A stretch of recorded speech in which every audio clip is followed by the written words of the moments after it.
How would you recommend someone could work with a person who's got schizophrenia? And I understand there are lots of things that are being kind of thrown into the basket of schizophrenia. I suppose somebody who has emotional disturbances. Emotional what? Emotional problems that sort of make them act like in a schizophrenic way. Well, okay, we're talking about schizophrenia, but you got to understand that word is not in common use in psychology anymore in the United States because it's such a vague term. Too many symptoms under that label. So if you could be more specific about the symptoms, I can say something more specific. Well, the person has emotional problems, doesn't want to, that can't relate to the rest of the world, wants to live in isolation. Are we talking about a kind of a fear of people? Sort of a misconception that the world is bad, the majority of people are evil, that they want to be away from those people, just kind of live. When I can tell you what can happen, and it's usually something that has to happen over a longer period of time. It could happen more quickly, but people who have a lot of ideas about that the world is in a conspiracy against them, that they are suffering from paranoia, that the world is an evil place. Now you're getting to ideas that can be changed quickly, but most people are reluctant to change them very quickly. So you have to often use something different. And the approach that's eventually going to work is, and you can't say that there's one approach, it all depends on the individual, but somehow, in some ways, more and more helping such a person to feel a higher degree of self-confidence and self-esteem. And it sounds like, well, no, they got this problem over here. No, those are the primary issues. And these other symptoms are simply ways of trying to deal with that lack. Sorry, self-esteem? Self-esteem and self-confidence. As you help a person develop those in any way at all, How do you do that? I said, you can't, there is no general way that you can say. You have to work with the person according to that particular person and what they do and what they need. But building their help them to build their own self-confidence and self-esteem. As you progress in doing that, these other kinds of fears and problems will begin to fade away. In the meantime, I'm just telling you what works. In the meantime, if there's any way to help relieve any tension in that person, then that's going to contribute to the healing and contribute to making these other things easier. I'm just telling you what works. Okay?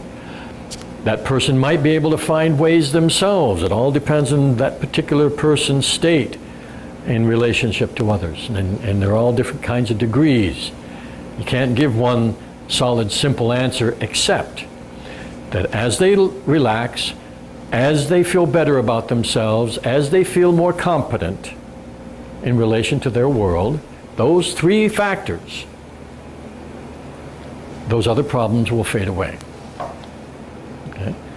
The doing of it is an art and a skill, especially if you're trying to help somebody, no doubt about it. And you have to use whatever that person will relate to. What shamanic means can I use if the person doesn't want to live anywhere near other people? Well, if we're talking about shamanic means, and we're talking about then primarily third level means, well then we would work to help them through journey work, which we would, in this tradition, generally do through garden work. That would be the most common way to do it. And as a shaman, you go into their garden, either you go into their garden and you work with symbols of their problem, or you go into your garden and you call their spirit into your garden and you work with them there directly. If you were going to do shamanic work, those are two good ways. Like praising them? Whatever you know how to do. Because when you're working with spirit, you're working with them more directly, and you don't have to confront their conscious mind rules and regulations. Could you give an example of how I could... Well, what do you know how to do? What do you as a healer know how to do? Sorry? What do you as a healer know how to do? Well, I could praise that person's higher self. Is that the kind of healing that you do? Or do you I don't do? know what else to do. What's that? I don't know. You don't, I would say, because you don't have a healing skill that you've learned. This is the only one I can think in this particular situation. Oh, okay, well then do that. Is there anything else? You can Lots of stuff. Anything, any kind of healing at all is what you would use in the inner world. Only you would be doing it in spirit. Yeah, anything you know. Massage, hey, massage them in your garden. Works wonderful, if you know massage. Okay, so whatever means you know, you use. Only you're using it in a different setting. Okay? And that makes a lot of difference. But if you want to do it effectively, it'll only be effective if you accept that what you're doing in that setting is effective. Just like out here in this world, if you want to go give somebody a massage and you're full of doubts about your skill and ability, they're not going to get a very good massage. Curiously enough, it's exactly the same in the inner world.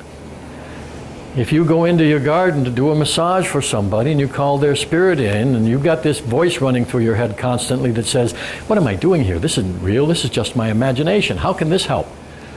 They're not going to get a very good massage. See? Very similar. So the shamanic, working through the shamanic world is a wonderful way to work, but you have to be comfortable with that way of working. I'm comfortable. So I would say if I wanted to build a confidence in a person, should I imagine that they're doing something well and they get... That's one way to do it. But it would be more than just, you've got to get involved in it. In other words, the more sensory focused you are in the inner world, the more effective your work. Because it's easy just to imagine somebody doing something well. Okay, it doesn't take any effort, doesn't take any much concentration, and it has about that much effect. So sensory starts visualizing, audio, smell, Yeah, everything. touch. Sure.